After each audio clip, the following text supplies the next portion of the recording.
How do I figure out what's next in my career? How do I align my work with what truly matters to me? And the biggest question of all, can I really design a career that I love? Hey, my name is Jen Smith, and I believe career success doesn't have to come at the expense of living a radiantly happy and healthy lifestyle.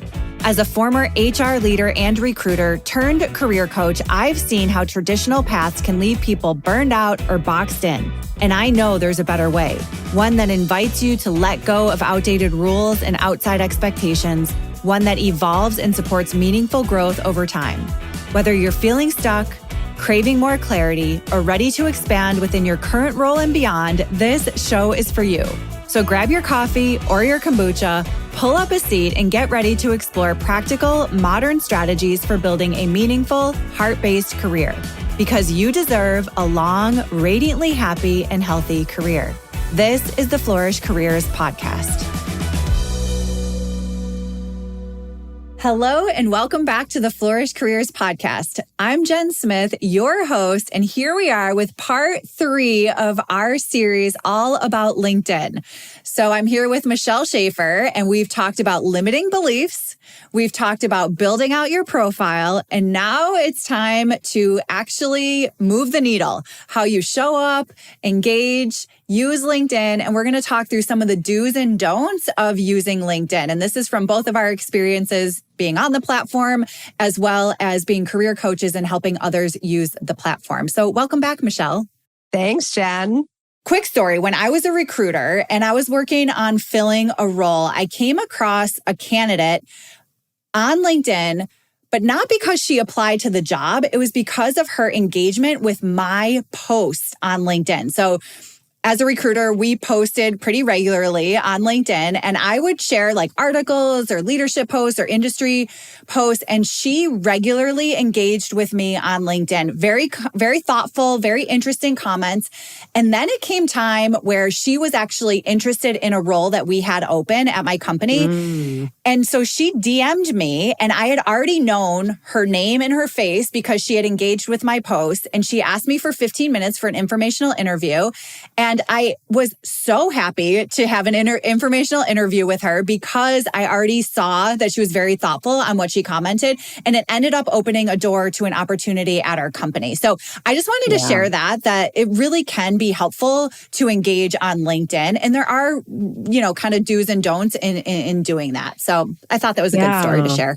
I mean, I think that story just really, it emphasizes two big things for me. I mean, one is the power of being visible on this platform, that yes, you can get noticed. You can get noticed for jobs and then interviews, and then maybe like you actually get the job, any of those things can happen. So the visibility part is really important. But then the second thing that your story really, really put a spotlight on is the relationship. Like this is not, like being on LinkedIn is not an opportunity for the transaction. Like, okay, I'm just going to comment on, 50 posts today. And it's like, check, check, check. I did all that. It's about the building of the relationship. And it's those consistent touches that we've talked about in the previous 2 episodes. So, for that person to, she was obviously very strategic. She was following you. She was commenting on your posts. And now you were building a relationship. And I've seen, like your story emphasizes, like I've seen those interactions go offline into actual conversations, like either in person or on Zoom. And that's the power of this platform. It is a place to build relationships. I'd say maybe 10 years ago, it was a place to look for work. Like it was a job seekers platform, but it is so transitioned from there. And so I love hearing stories about that. Yeah, I love what you said about the transactional versus the connection. That really stood out to me because you're right. You don't want it to be or feel transactional. It really is about building relationships and I always say it's like making new professional friends. It's like the platform to make new professional friends. And that's absolutely just such a cool thing that we can do that with a click of a button. And so those are kind of some of the basics around commenting. We've been talking about that, liking. What are some other kind of basics that people could be doing to kind of build their brand and or visibility? Yeah. I mean, especially if you're looking for new work, a great thing to do, which really piggybacks on your story, is be strategic about how you show up and certainly who you show up to. So a way to do that is, list your companies that you're really interested in and then follow those pages on LinkedIn, like as a start, and then take it one step further and engage on, first of all, the company posts, provide those thoughtful comments. Again, and when we're talking about thoughtful comments, I'm not talking about like great post. That was interesting. Like that says nothing. People really just kind of gloss over those. But take something about the post and expand on it or ask a question, contribute to the conversation. But then the one step further is, look up individuals, especially like decision makers for the kind of roles that you're targeting. Look them up on LinkedIn and follow them and engage with their posts. And now you're being super strategic. You're not just leaving comments all over the platform. You're really targeting those organizations. I mean, that can be something that really raises the visibility for somebody looking for work, get some notice for interviews and possibly for new jobs. Yes, yes, and yes. I used to call this, you're making me remember, I used to call this strategic scrolling. So when you start following the companies and the leaders of the companies, that's what's going to show up in your feed. And so when you log in and just want to start liking and commenting, it's super easy because you're already following all the stuff that's interesting to you, especially if you're making a change, like industry leaders, if you're making a change. So I actually had somebody, now that you say that, started following leaders of a company they were interested in and didn't like what those leaders were posting and took that company off their list. And I was like, well, what a great way to learn about a company before you end up in an interview or anything else later down the road. I mean, that's great information if it's not something that you agree with. So I thought that was really good too. That is interesting. And I mean, that highlights the importance of doing your research on an organization, before an interview, but especially before you accept an offer from them, and that research is, in a number of places. LinkedIn is certainly one of those ways that you can find out a lot about an organization just looking at their online presence. Exactly. Yeah. And now we mentioned interviews real quick. So one of the things I always recommend to folks is if they do have an interview, go ahead and connect with somebody before the interview. I know people get a little hesitant about this, but I loved when I was a recruiter, I loved when people did that because it put a name and a face. I could see if we had anything in common. As a job seeker, you could see if you have anything in common that could just start a conversation and kind of break the ice before the interview. And if you're too afraid to do that, I definitely recommend doing it after the interview so that person is in your world, your online world. For sure. And I mean, a great way to do that too is to create a thoughtful note in your connection request. Yes. I mean, I get lots of connection requests every day, Jen, and Jen, you get lots of connection requests. And when they're not accompanied with any context, oftentimes I just delete them. I'll be really honest.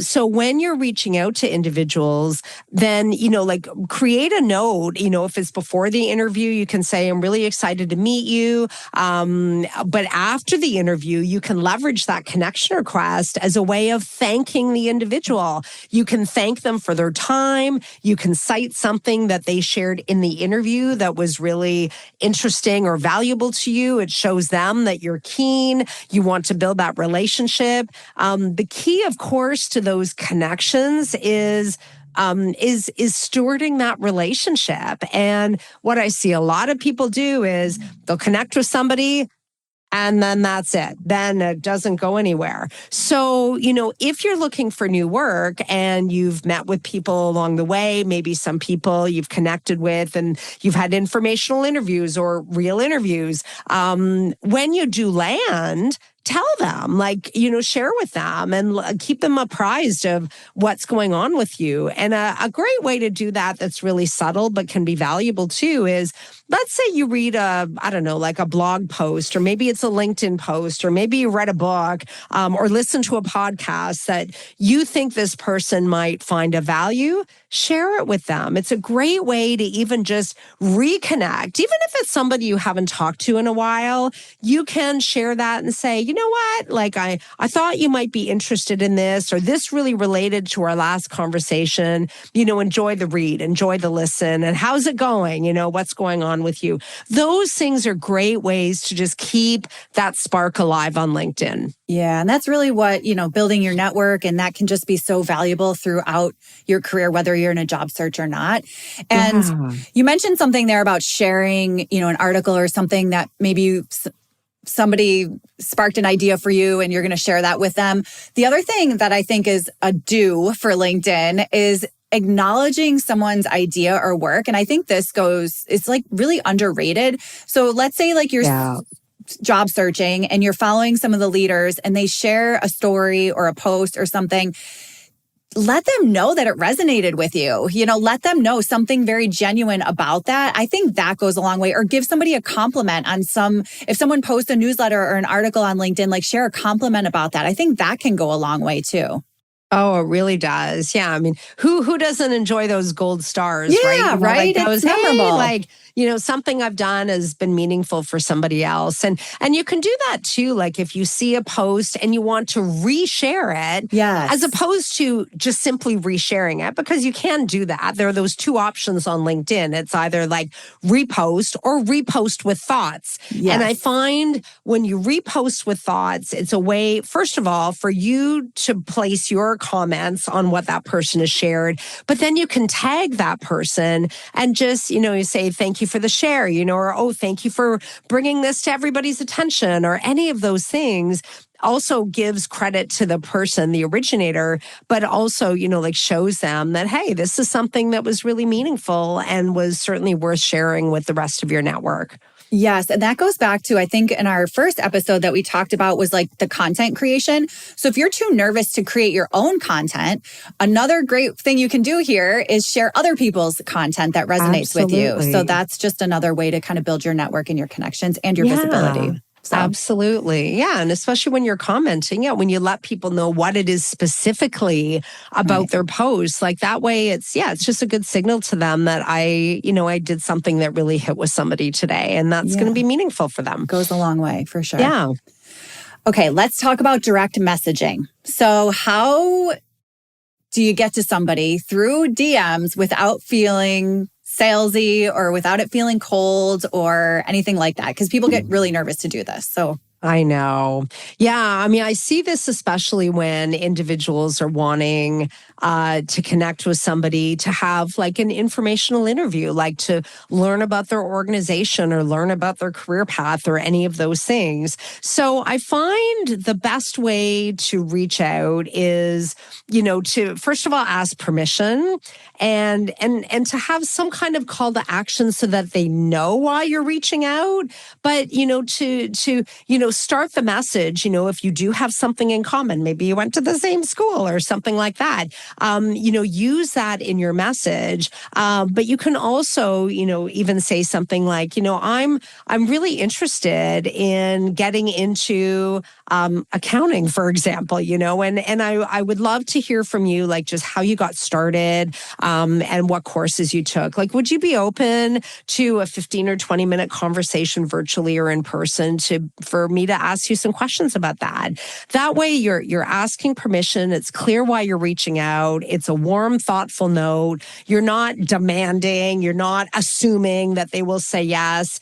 You're not sending them your resume. Do not do that. Actually, that's a definite do not. When you reach out to people over LinkedIn, do not like shove your qualifications in their face. It is not going to be appreciated. But do ask if they would be able to, have some time, and even just to share like time with you would really help me just understand if this is a path that I want to follow, for example.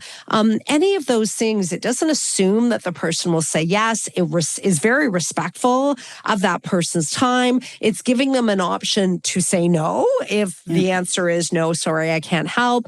Any of those ways of approaching tend to be received a little bit better. And the better way is Leverage your connections to open up the door. There you go. If you don't have to reach out to somebody cold, don't. This is where looking on LinkedIn especially for jobs that you're applying for, look on LinkedIn and see who are your connections, first or second degree.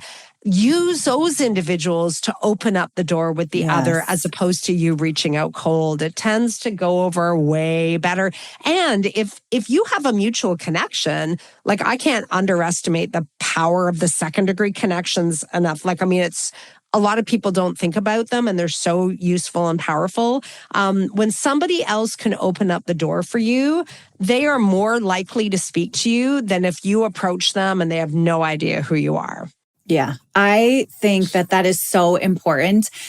That's the power of LinkedIn. When you think of the network effect, you can type in a company you want to work for, click the people button, see all the humans that work there, and then who you're connected to or who you're connected to that's connected to them. And that, to me, is the most valuable piece of LinkedIn. And I'm so glad that you brought that up. And just one point about the direct messaging. Yeah. Spot on with, being authentic, being open to sharing exactly what you're asking for, sharing a little bit about your background. I think the more specific you can be, the better. I used to get DMs from people and they would say, "Hey, Jen, I really want to work at your company." When I was a recruiter, "Hey, Jen, I really want to work at your company. What do you got for me?" I'd be like, "What? There are 2,500 jobs open. What do you want?" I don't know. And look at my listings. Do some work. Yeah. Exactly.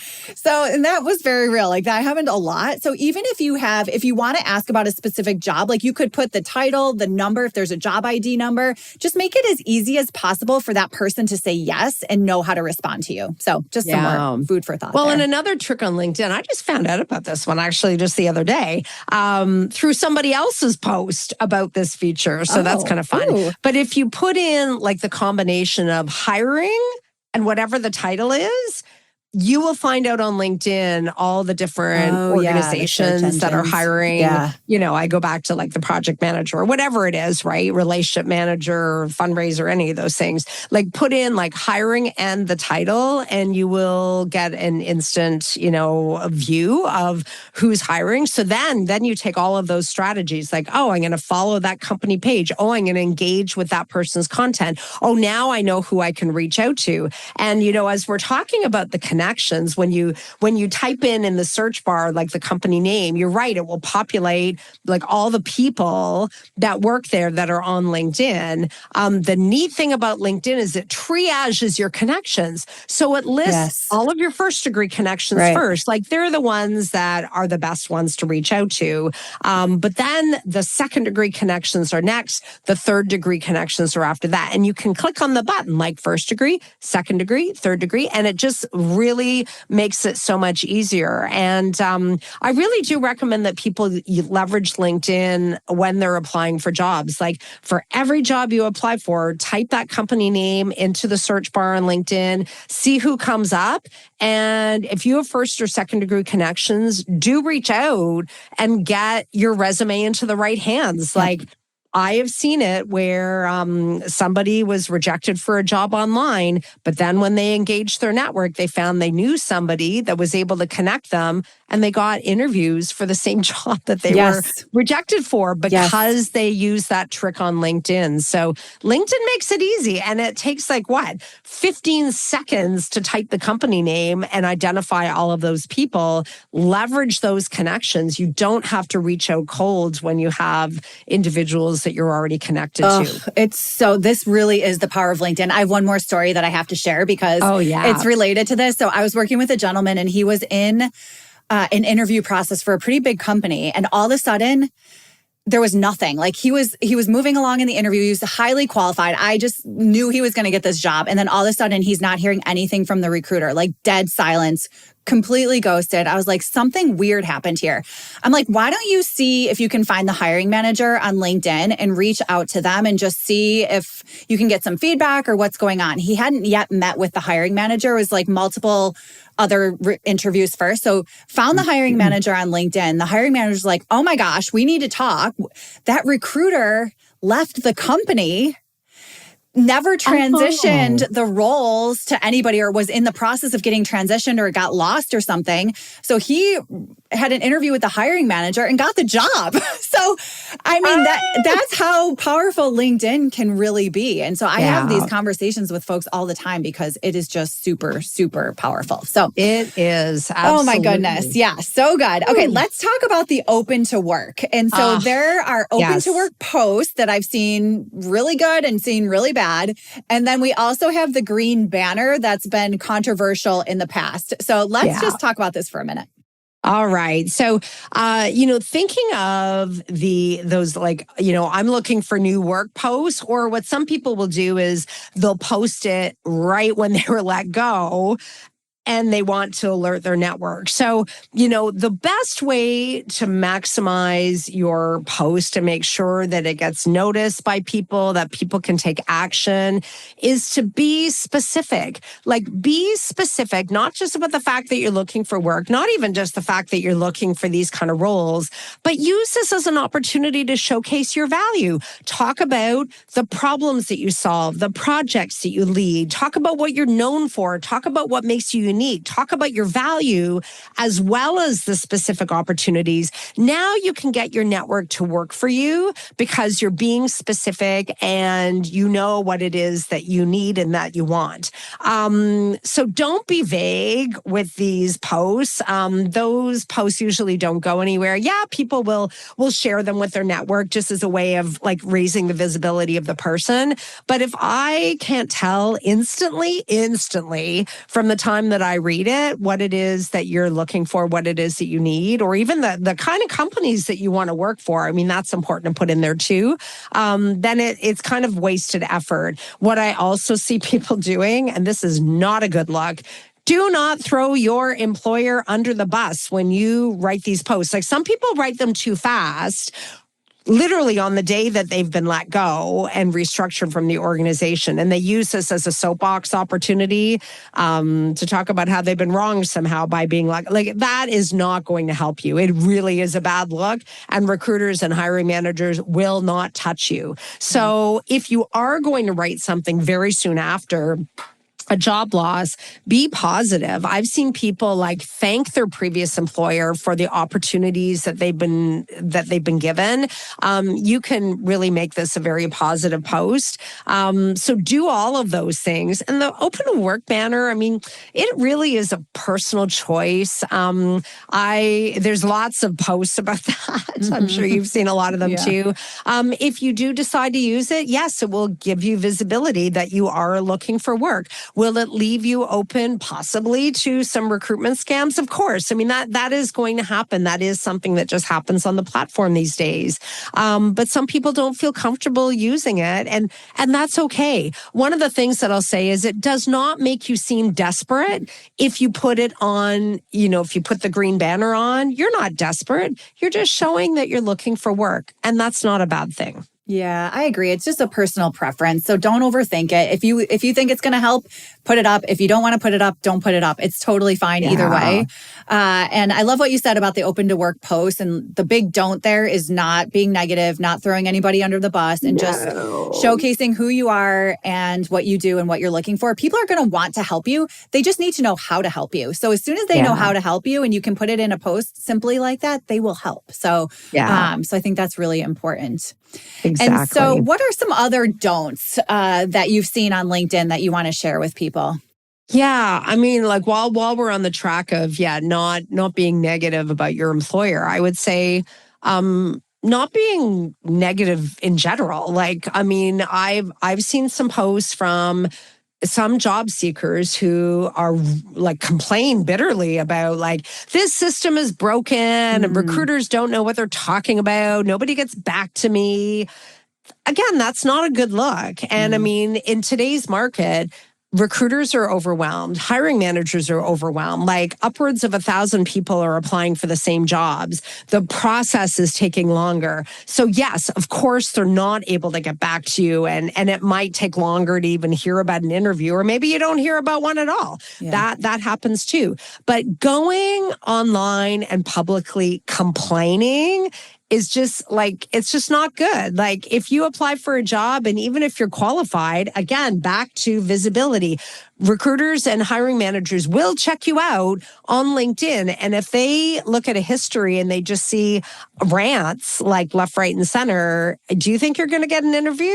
No, there's nobody wants that on the team. No chance. Right. So I'd say just refrain from being negative. Like if you want to talk about your job search, talk about it in a way that is maybe even going to help other people. Like, okay, yeah, these are things that have been struggles, but here are some ways that I've gone past it. Like that could be an inspiring post for somebody who is looking for work. So be inspiring and positive, like less negativity for sure. I know we've mentioned this before, but I cannot emphasize this enough. Like, do not use AI to comment or post. Like, I mean, don't allow ChatGPT or Gemini or any AI to take over your voice. Like you are you. Your value is your value. Your brand is your brand. Your authenticity needs to come through. And the more you rely on AI to do those things, then it's just, again, it's just not a good look. And I've got a little story with that one too. So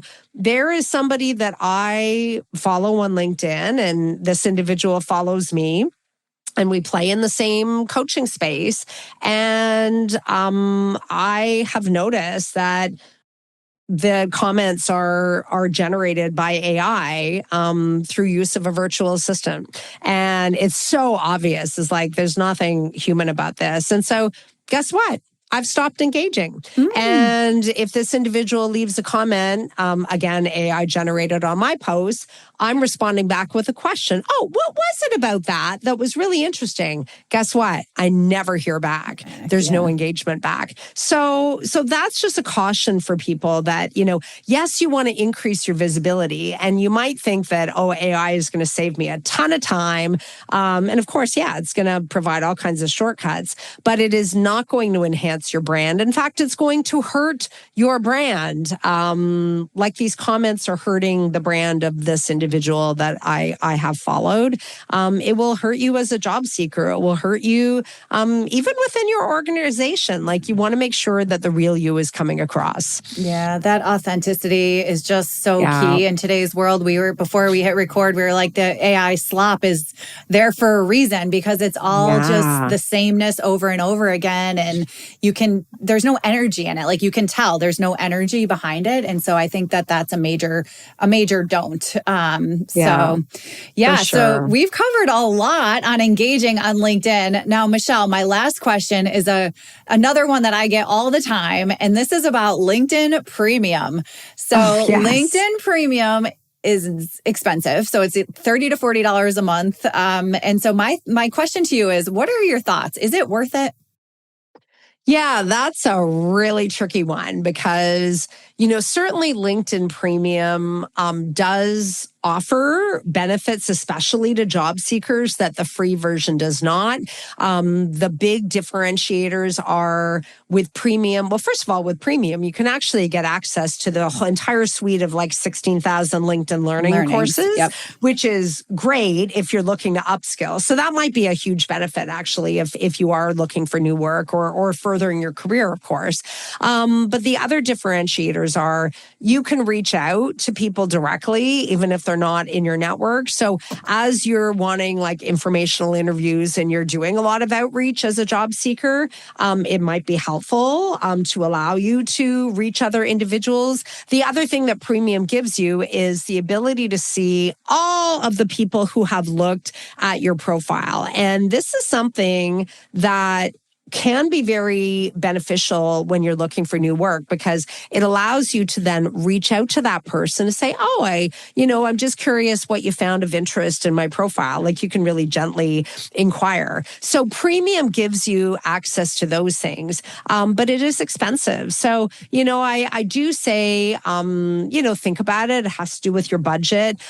Take advantage of the promo that LinkedIn offers where you can, bump up to Premium for a month. And then if you're not interested in continuing, just make sure you cancel before the month is out. Otherwise, it will automatically bill you and it will automatically bill you for a year. I have had that happen, and I've had to go back to LinkedIn and say, whoa, Wow. That was not supposed to happen. So do be mindful of that. And, what you can do too is like even use LinkedIn Premium for a concentrated period of time. Maybe because you are looking for work, maybe you want to use it for 2 or 3 months and then you just want to get out of it. The free version offers a lot. You can see, I think it's 3 people every day who have looked at your profile. It's not going to give you the whole list, but it does give you something. And you do have a limited number of direct messages that you can personalize. So that is a limitation. I feel like that number has decreased over the years too. So just think about, what do you need to use LinkedIn for? Can I do what I need to do on the free version? Can I, am I really needing to upgrade? And the other thing that a lot of people don't know is, if somebody has like open profile on their profile, you can direct message with that person without having premium, even if they're not in your network. So that's something to try out as well. Yeah. And one thing too, I think that's helpful for LinkedIn Premium is that when you direct message someone, it goes into their email as an email. Like they call it InMail, I think, versus just like as a notification. So I think that's a big difference. So when someone has LinkedIn Premium, so if I were to email you and I have premium, or if I were to direct message you and I have premium, it's going to show up in your email as an email versus a notification where you then have to go into LinkedIn and look at it. So as a job seeker, I think that can be really helpful. For sure. But I love what you said about just thinking about it strategically. So maybe you use your free month right when you're about to start your job search, and then use it for another 1 or 2 months or something, and then turn it off. And that's totally fine. But there is so much you can get out of the free version. So I don't think you need it. My opinion is I don't think you need it. I think it can be helpful for certain pieces of your job search. And I guess it just depends on, really what you're looking to do. So absolutely. Really good thoughts. Yeah.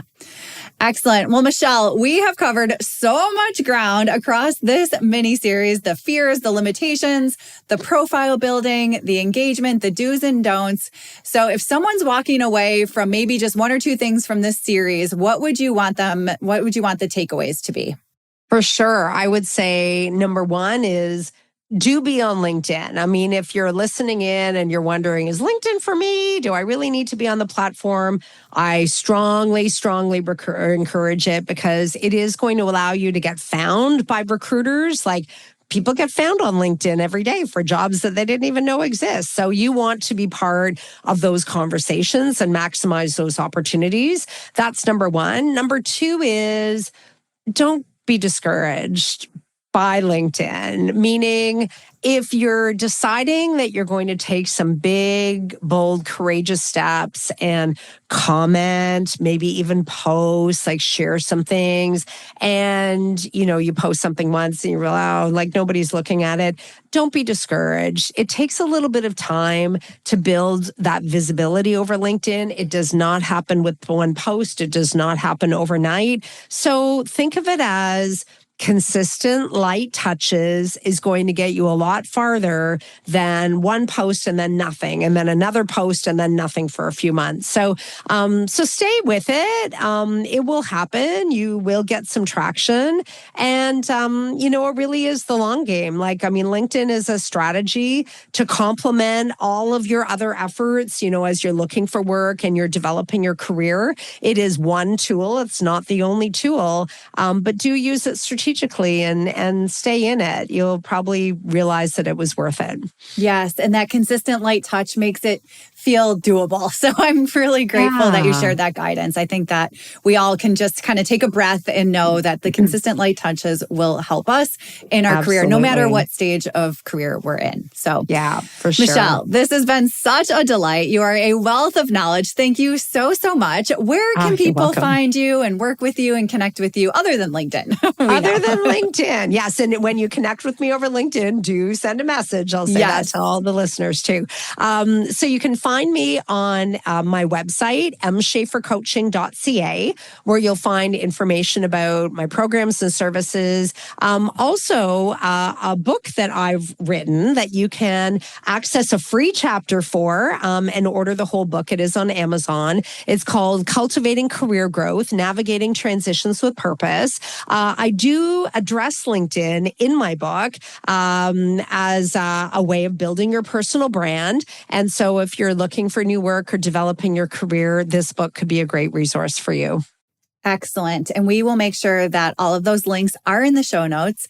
And listeners, thank you so much for following along with this series. And we'd love to hear from you. So leave us a comment, go update your headline, let us know how it's helped you.